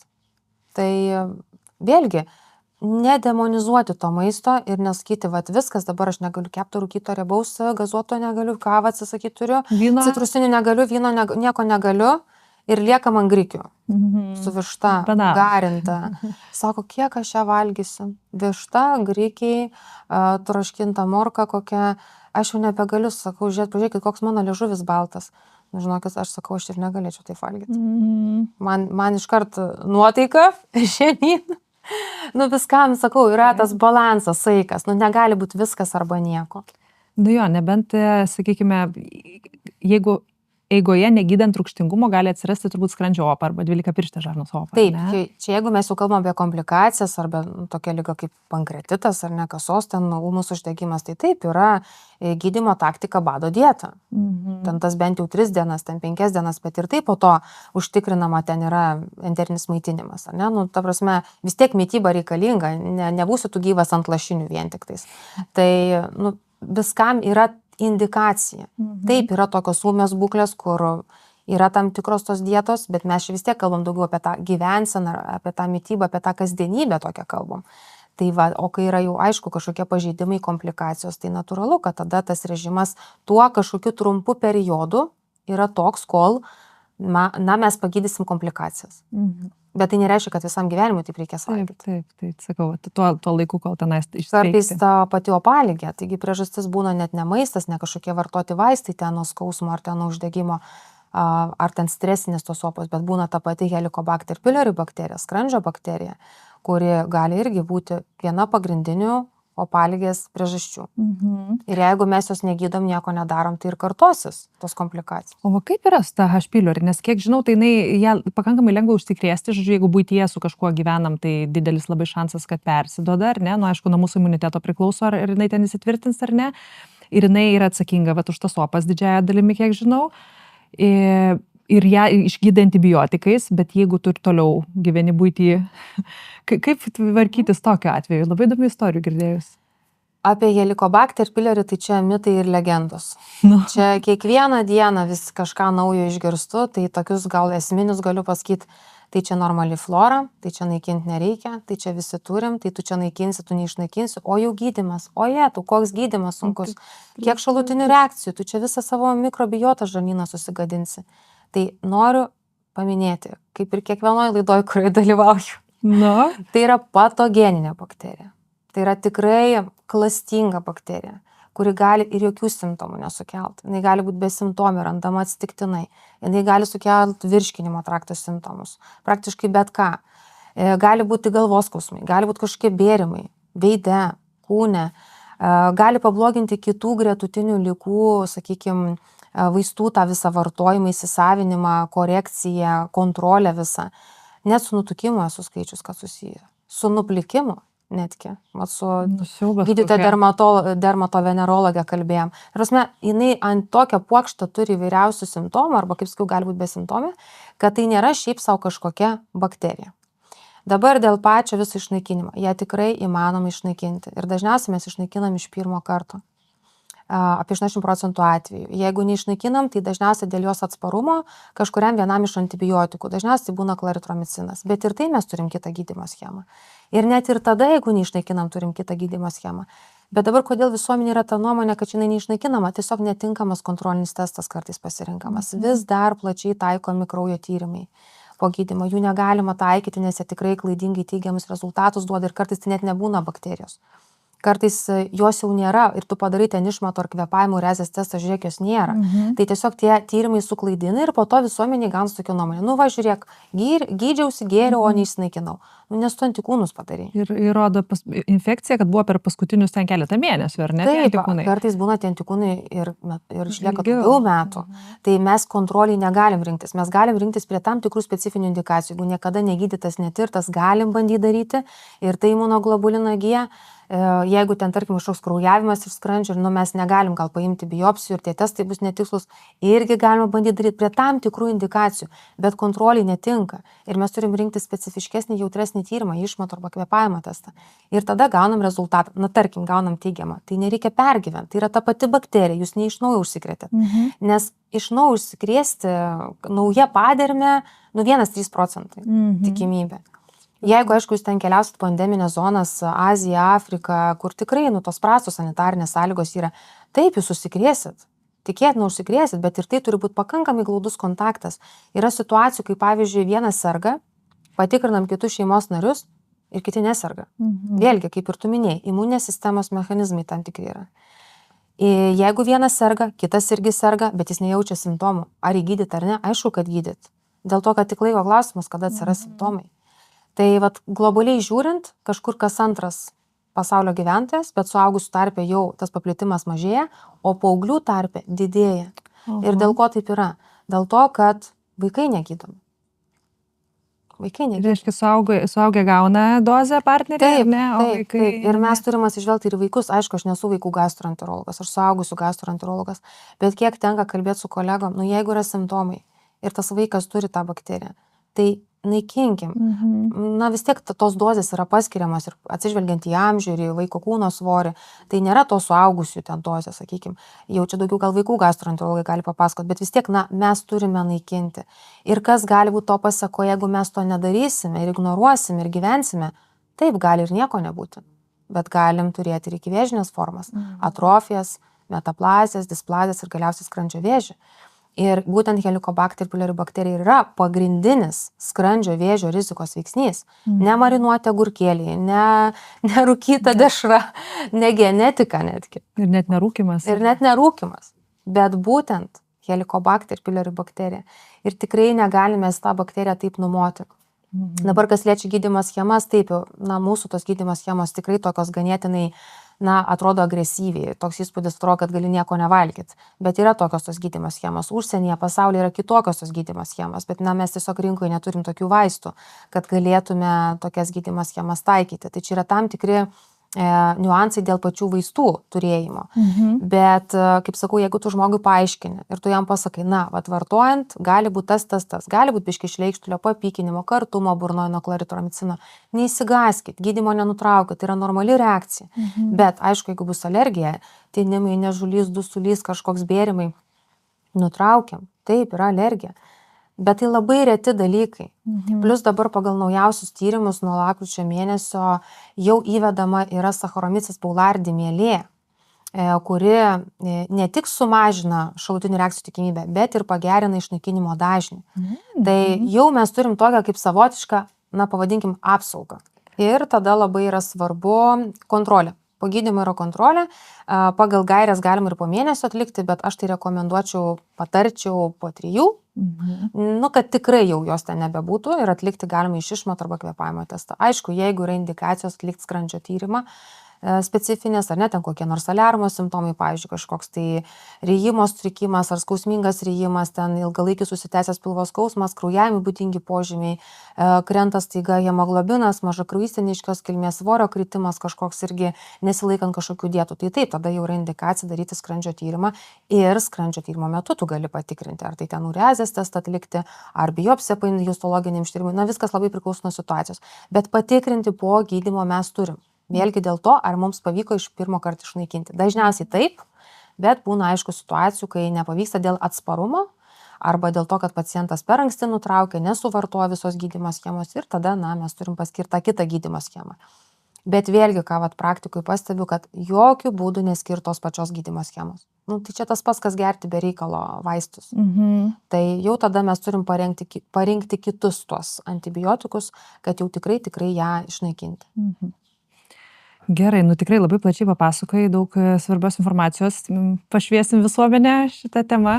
Aš ilgai ieškojau tikrai gerų beskonio elektrolitų. Be cukraus, be saldiklių, be dažiklių ir kažkokių sintetinių priedų. Nu ir žinokit, Lietuvoje tokių neradau. Todėl pati sukūriau Zeniu Water Elements – švarų elektrolitų ir vitaminų derinį kasdienai. Šiuose elektrolituose yra subalansuotas natrio, kalio ir magnio santykis, bei cinkas su chromu, kurie padeda palaikyti skysčių ir mineralų pusiausvyrą. Ko pasekoje daug greičiau atsistatysite po krūvio, ligos, pervargimo, gausaus prakaitavimo ar vakarėlio. O sudėtyje esantys B ir C grupės vitaminai suteikia energijos ir palaiko medžiagų apykaitą. Ir taip, šie elektrolitai yra visiškai be cukraus, be skonio, be dažiklių ir kvapiklių. Todėl puikiai tinka tiems, kurie nori grynumo, paprastumo ar praktikuoja protarpinį badavimą. O su nuolaidos kodu ZENIU8020 gausite dar ir papildomą nuolaidą. Norėčiau apie dispepsiją truputį pakalbinti, reiškia nevirškinimo tas jausmas, ar ne? Jis nebūtinai būna susijęs su rūgštingumu, gali būti, gali nebūti, bet irgi labai toks įdomus, ar ne, dalykas, nu ką reiškia įdomus. Ir gydymas prokinetikai yra paskiriami, tai reiškia vaistai, kurie skatina evakuaciją skrandžio.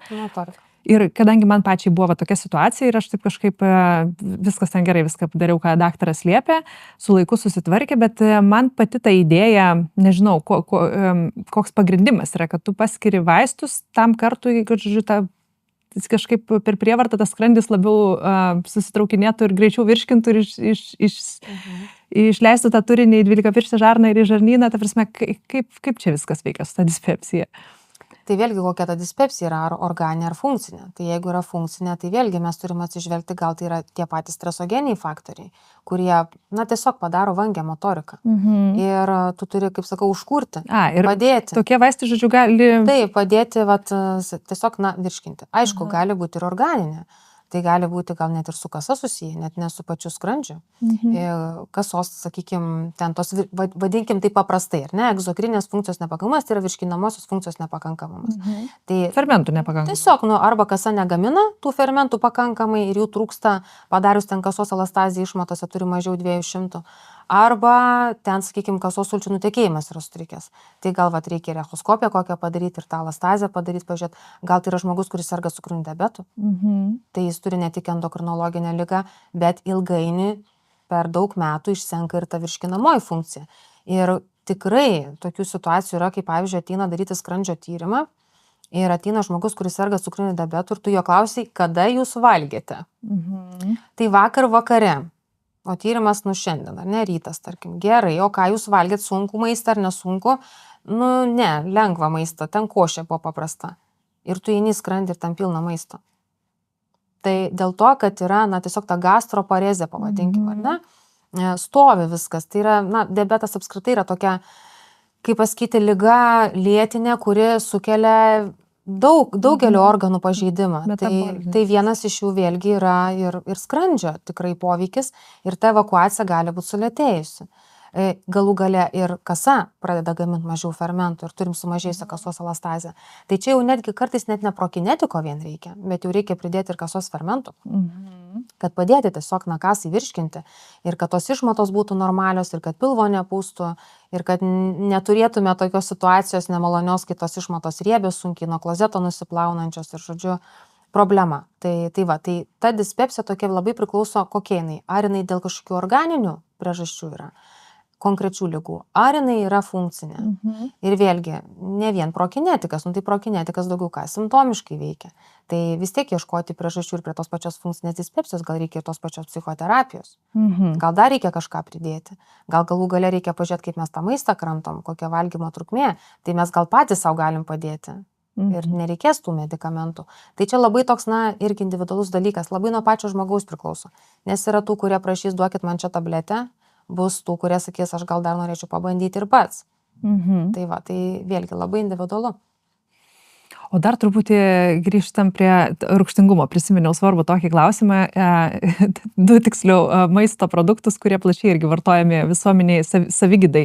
Tai vienas yra actas ir kitas yra linų sėmenų nuoviras, ar ne?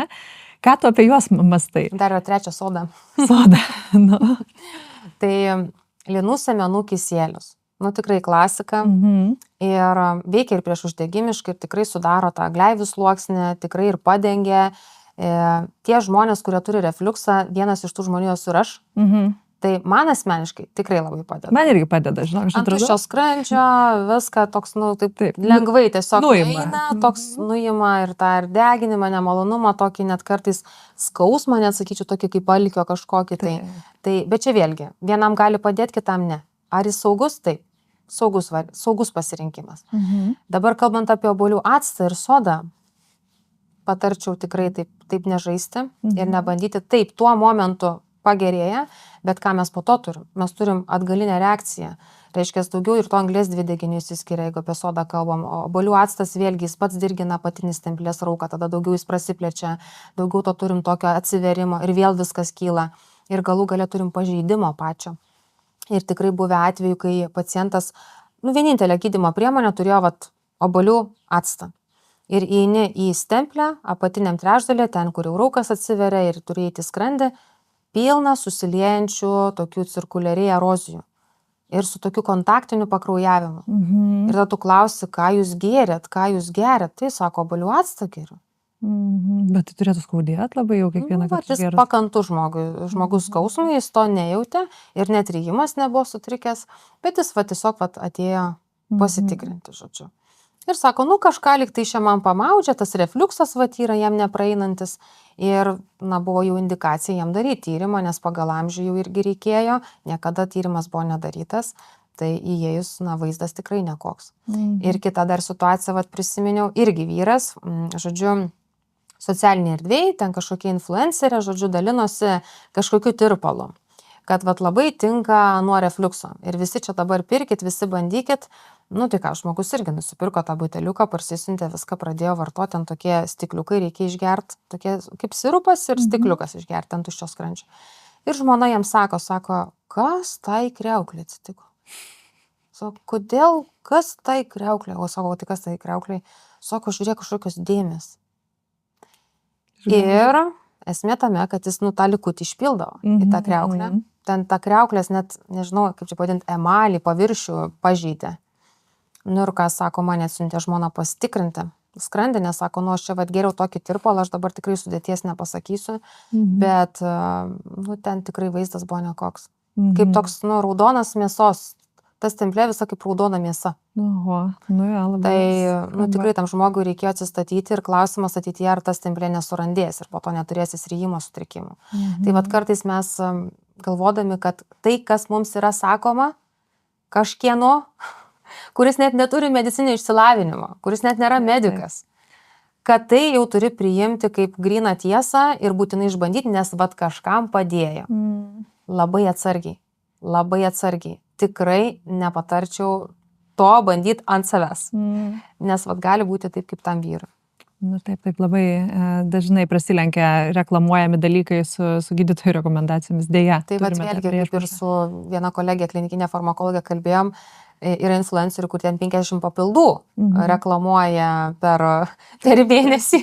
Per dieną. Ir galvoju, čia fiziškai čia tiek neįmanoma sugerti yra tų papildų, kiek čia to darbo įdėta, žodžiu. Tai ar tikrai tas žmogus tos papildus vartoja, aišku, kad nevartoja, tiesiog jis iš to gyvena. Taip, bet čia kritinis mąstymas, kaip sakant. Taip, turi įsijungti kritinis mąstymas visur. Ir mes netgi gydytojai vadovaujamės tikrai moksliniais tyrimais, statistiškai reikšmingais duomenimis, gairėmis, kurias pateikia. Bet net ir, kaip sakau, praktikoje, jeigu tu turi žmogų ir tu matai, kad jis, tarkim, vartoja medikamentą, kuris turi labai labai gerus tyrimus tikrai atliktus. Kaip sakau, lyginant su kitais medikamentais tos pačios vaistų grupės, jis yra on top. Bet tu matai, kad jis praktikoje, nelabai veikia. Vėlgi, turėtų įsijungti irgi, manyčiau, gydytojo kritinis mąstymas. Kažkas tai kažkur tais ne taip, ne? Ir neimti vien, sakau, visko už tą tokią gryną tiesą, nes kartais reikia to kritinio mąstymo tam, kad tu pirmiausia nepakenktum. Taip, čia. Nes mūsų tikslas ir yra pirmiausia nepakenkti. Taip, ir kiekvienas labai individualus, kažkam veiks, kažkam neveiks. Galų galia tie patys tyrimai neretu atveju yra užsakomi kažkokiu tais farmacijos kompanijų. Tai čia irgi, labai reikia kritinio mąstymo. Niuansai. Taip. Evelina, labai dar noriu pakalbinti apie plonojo žarnyno ir mikrofloros dalykus. Turime dar apie 10-15 minučių podcast'o, tai greitai šiek tiek gerai, nes dar Gerai. turiu finalinių dar klausimų turėsiu. Tai žodžiu, dabar labai populiaru irgi tokios, nežinau, mistinės diagnozės SIBO, SIFO, žodžiu, plonojo žarnyno disbakteriozė, ar ne, ar kaip čia nais pavadinti? Perteklius galima pavadinti. Perteklius, jo. Išvešėjimas. Kaip kasdieniai praktikoje dažnai susiduri, čia iš tikrųjų realus dalykas, ar čia daugiau žmonių prisigalvojimai? Kas liečia būtent bakterijų perteklių plonajame žarnyne, tai tikrai mokslu įrodyta, kad tokia situacija tikrai yra galima.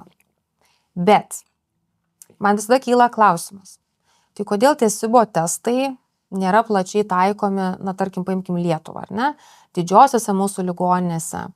Kodėl? Todėl, kad kyla klaustukų. Ar jie yra tikrai, na, patikimi. Ir kartais gali būti klaidingai neigiamų, teigiamų rezultatų. Dabar, ar aš pati esu SIBO ekspertė? Nesu.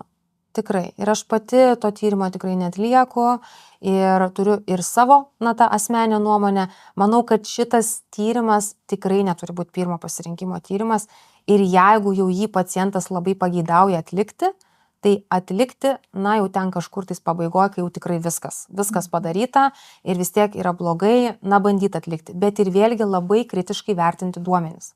Nes tikrai buvę irgi atveju, kai viena pacientė atėjo, sako, aš pasidariau jau SIBO tą tyrimą, man, žodžiu, čia buvo perteklius, man paskyrė antibiotikus, bet man dar blogiau, man baisiausiai užkietėjo viduriai, aš negaliu išsituštinti, žodžiu, situacija tokia. Tai vat kyla klausimas, ar tikrai ten buvo teigiamas rezultatas, gal vis dėlto pas ją nebuvo, gal buvo neigiamas.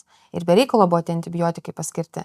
Ir priešingai, gal tu gauni neigiamą rezultatą, o vis dėlto pas tą žmogų yra SIBO. Ir jis negaus antibiotikų. Tai va tie tokie tyrimai, jie tokie dviprasmiški. Aš nesu nei už, nei prieš.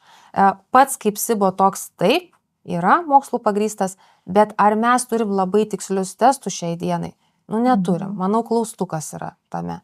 Ir jeigu tikrai turėtume, tai net ir mūsų didžiosios universitetinės ligoninės, na, tikrai atlikinėtų tas tyrimas. Taip, aš irgi tą patį galvoju. Bet, nu, neatlikinėja. Tai reiškia, yra tam tikri klaustukai. Ir va čia vėlgi reikėtų nepasimauti žmonėms ant marketingo. Tikrai. Nes viskas fainai, smagu, tikrai stengiamas tas naujoves įvežti ir bandyti, bet klausimas, ar tai padės ar ne, nu klausimas.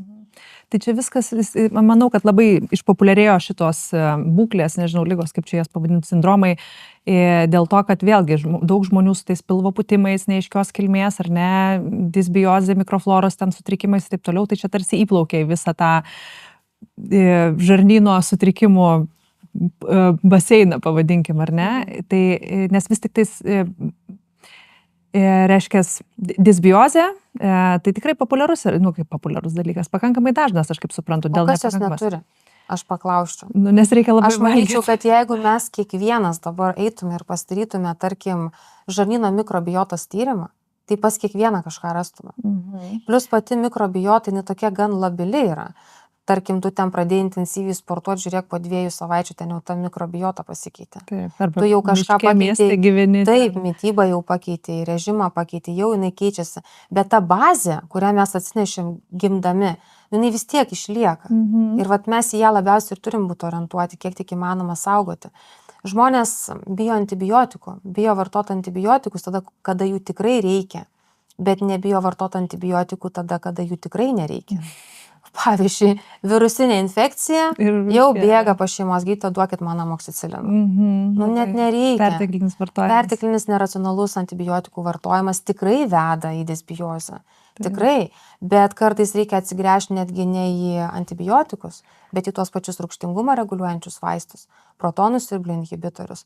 Duomenų yra įvairiausių, dviprasmiškų, bet jau jų yra tų mokslinių straipsnių, kad vis dėlto gali ir mikroskopinį kolitą sąlygoti, ir skrandį polipai formuojas, ir kaulų retėjimas, osteoporozė.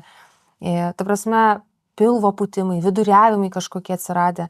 Jeigu mes tos vaistus vartojame metai iš metų, be jokių pertraukų, yra tokių duomenų, tai kartais mes net, nusakau, kažkokį tai vieną vaistą demonizuojam, bet jeigu mes jį racionaliai vartosime ir nepadauginsim ir vartosim tada, kada reikia, taigi nieko ten neatsitiks mūsų tai mikrobiotai.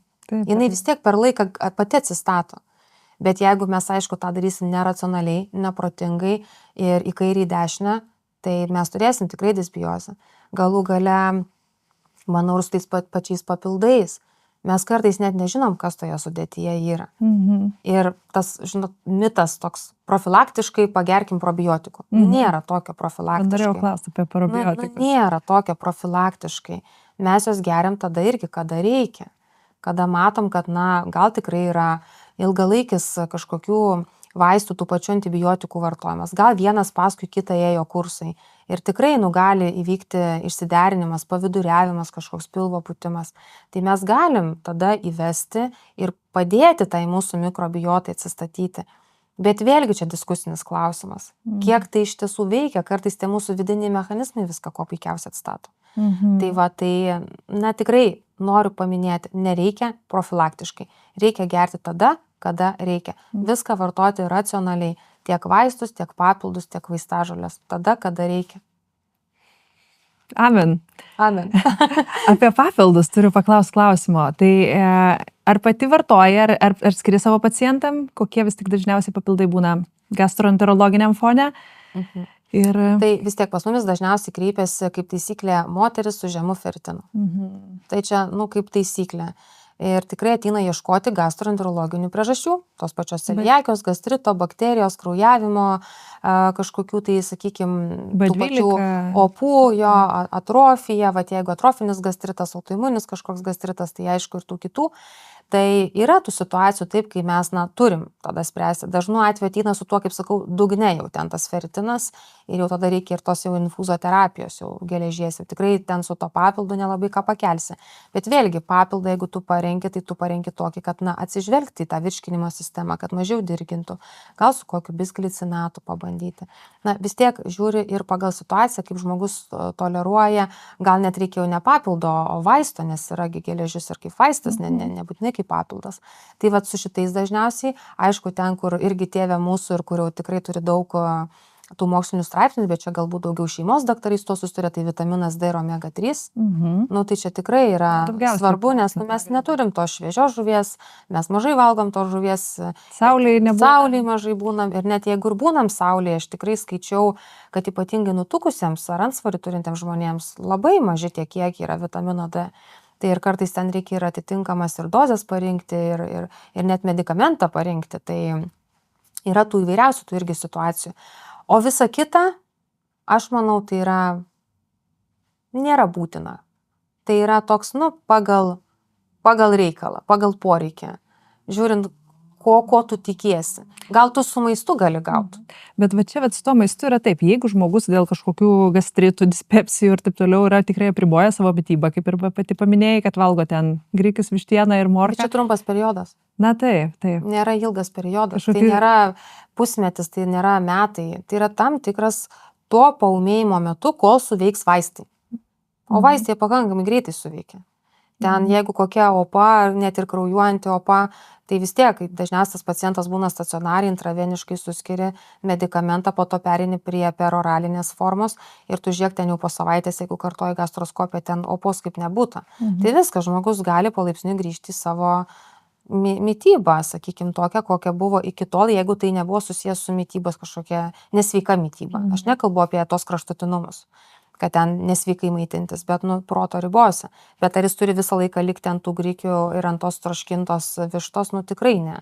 Tuo periodu taip, kol yra paūmėjimas, kol suveikia mūsų vaistai. Bet po to tai galima grįžti prie savo įpročių. Tai galbūt kažkiek juos peržiūrint. Tai aš manau, mano tokia nuomonė, čia asmeninė nuomonė, jeigu tu gali gauti su maistu, o aš manau, mes daug galim gauti su maistu, tai žmogau ir valgyk. Taip, aš visą laiką. O jeigu tu negali gauti su maistu, tai tada taip, turi peržiūrėti, gal su gydytoju dietologu peržiūrėti, ar ne? Kur tu gali, kur negali, gal kažką įvesti. Bet ką aš pastebiu dabar, yra labai daug perteklinio papildų vartojimo. Ir būtent tas perteklinis papildų vartojimas ir atveda to žmonės pas mane. Ir aš kaip sakau kolegom, mes gastroenterologai be darbo tikrai neliksim. Nes dabar papildų rinka kokia plati. Net mums yra sunku suprasti, tai ką kalbėti apie paprastą žmogų, ką jam pasirinkti. Ir visi teigia, čia natūralu, čia premium, čia, žodžiu, tik mes vieninteliai tokie. Nu tai jų visi tą patį kalbą, kuo jūs įsiskiriat iš kitų, va, tie tokie Neįmanoma įsiskirti kartu. niuansai tada turėtų būti kažkokie. Ir kai sako nuo visko, nu tai tada jau iškart man čia atmetimo reakcija. Nu nuo visko negali būti. Gali būti kažkokia tam tikra indikacija, taip pat kaip ir su vaistu. Taigi vaistas irgi praeina visus tyrimus. Tam tikrai kažkokiai konkrečiai indikacijai. Bet jis nėra nuo visko. O papildai, ką teigia, nuo visko. Sveikatinimai, nuo visko.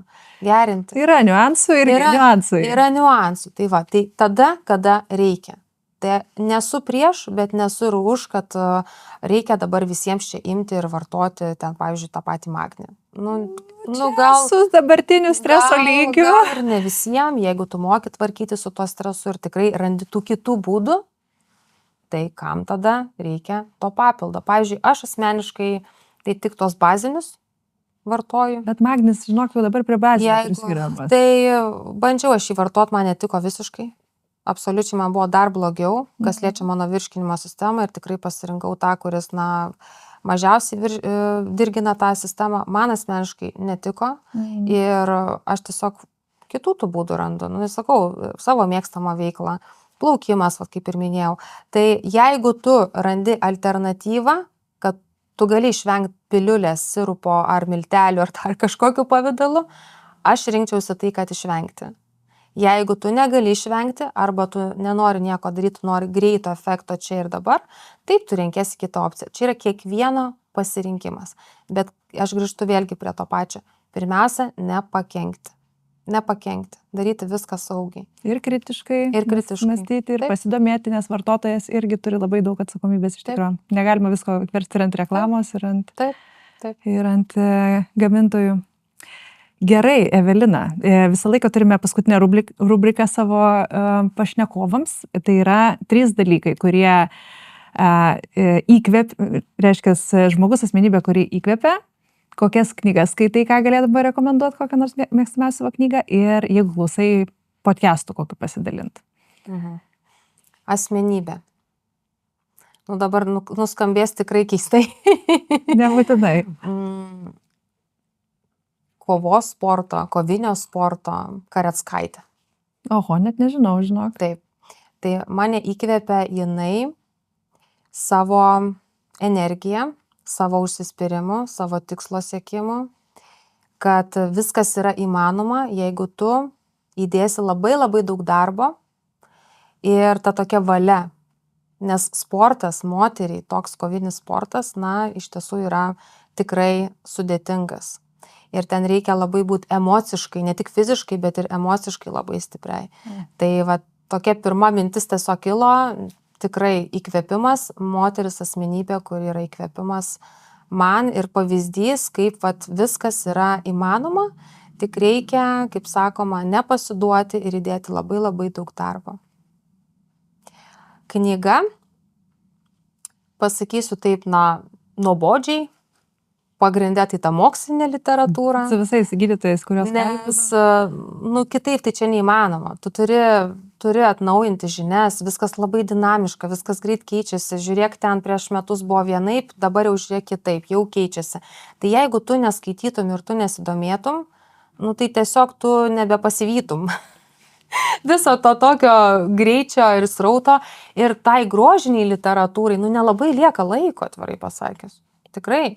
Ir netgi socialiniai erdvėj, kur aš tikrai pakankamai aktyvi esu ir dalinuosi su žmonėmis, tomis žiniomis, mokslų praktika grįstom ir savo patirtim. Vis tiek aš visą laiką prieš keldama turinį, aš dar kartą pertikrinu, o gal kažkas jau naujo atsirado. Tai natūralu, kad tu tada skaitai vien tą literatūrą. Tu tuo gyveni, nes gydytojo darbas tai nėra tik tais užtrenkiu duris ir tiek žinių. Tai yra nuolatinis visą gyvenimą mokymasis. Ir mokymasis ne tik iš knygų, ne tik iš tų straipsnių, bet mokymasis iš mūsų pacientų. Gyvi atvejai. Ir aš pagalvoju, koks yra fantastinis mano darbas, kad mano kiekviena diena yra vis kitokia, aš nežinau, kas manęs laukia, aš nežinau, koks atvejis laukia, aš galbūt rasiu labai įdomią situaciją, gal rasiu labai retą kokią ligą. Kaip pas Ir daktarą Hausą. Taip, ir tai, tiesiog mano profesiniam tobulėjimui ir, kaip sakau, visi šitie įdomus atvejai, jie nugula mano ten tokioj skryneliai. Ir kada nors aš juos ten visus galbūt susisteminsiu ir sudėsiu ir papasakosiu žmonėms, žmonės galės paskaityti. Gal aš sukursiu knygą, parašysiu knygą. Tai labai įdomu, tikrai. Ir mes mokomės iš pacientų, ir mes turime mokytis iš pacientų. Kartais pacientas ateina su kažkokiu tai naujieną, naujų tyrimų, naujų kažkokių medikamentų, gal užsienį girdėjo, gal pirko, gal bandė. Tu irgi kažką iš jų išmoksti. Tai mes vienas iš kito išmokstam. Ir tikrai negalim ten nuneigti ir sakyti, tu čia nenusikalbėk, čia tai būt negali. Tai, sakau, mokomės iš knygų, iš to, ką sako mokslas, ką sako gairės, bet mokomės ir iš praktikos, iš pacientų. Ir trečias klausimas buvo? Podcastai, tinklalaidės. Podcastai, tinklalaidės, tai visos ten, kur dalyvavau. Jo, visos ten, kur buvau ir aišku, mano tas, kaip sakau, kūdikis, tai mano tinklalaidė yra. Taip. Pašnekovo, ar ne? Labai gerai. Taip. Aš irgi tiek informacijos aš sužinojau per savo podcastus, tai wow. Taip, tai labai tikrai pati iš kiekvieno to specialisto tu vis kažką naujo parsineši. Kaip ir kažką girdėjai, bet kaip ir kažką naujo parsineši. Ir tikrai tai irgi yra tas toks, ir asmeninis, ir profesinis tobulėjimas. Ir kartais visai smagu pabūti ir vedėjos roliai, ir pašnekovo roliai pabūti.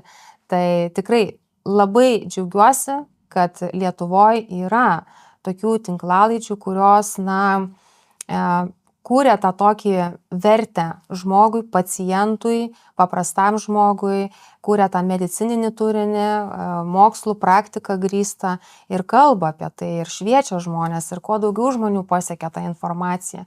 Tai toks tikslas yra ir mano toks tikslas ir tavo toks tikslas yra šviesti žmonės, edukuoti, kad, kaip sakoma, mes nepasimautume tame dideliame informacijos sraute. Ir bent kažkokius tai tokius niuansus, taškus sudėtume konkrečius, kad žinotume, kur ten ta tiesa, kur ten tie mitai. Tikrai, vat šiandien, pavyzdžiui, nespėjome iš tikrųjų paliesti dar kelių temų, nes tiesiog neįmanoma laikas talpinti, bet apie H. pylorį dabar jau tikrai labai aiškiai viską papasakoji man ir mūsų klausytojams, tai manau, kad čia bus labai, labai irgi geras toksai edukacinis momentas, būtent apie šitą. Čia mano mėgstamiausia tema. Fainai. Ačiū, Evelina, mes turime tau dovanėlių ir mūsų draugai turi tau dovanėlių. Taip. Tai mūsų draugai yra Moja Matcha. Labai skani, natūraliai tikrai japoniška jų arbata, nežinau, ar pati geri. Jei negeri, išbandysi. Vyras išbandys. Ant jo pirmiausia reikia išbandyti. Tai mūsų draugai Gourmet Life ir jų Moja Matcha. Primenu, kad su kodu ZEN15 gausite 15% nuolaidą. Ir mūsų, taip aišku, tais papildais, kaip suprantu, ne visai tu pritari jiem, bet žiūrėk, čia yra omegos ir vitaminas D. Tai grinai pataikiai labai. Bet yra ir magnis, kuris tau nelabai, bet galbūt suteiksi dar vieną šansą, o jei ne, tai kažkam, kam jo labiau reikia. Ačiū. Tai ačiū labai, Evelina, kad apsilankėjai ir ačiū mūsų klausytojams, žiūrovams ir gal kad nors padarysim antrą epizodą, nes tiesiog tiek daug visko reikia dar aptarti. Taip, ačiū. Ir būtinai užsukit pas Eveliną į tinklalaidę Gastro paprastai. Taip, Gastro paprastai ir į Instagramą gydytoja Evelina. Lauksiu jūsų. Gerai. Visą.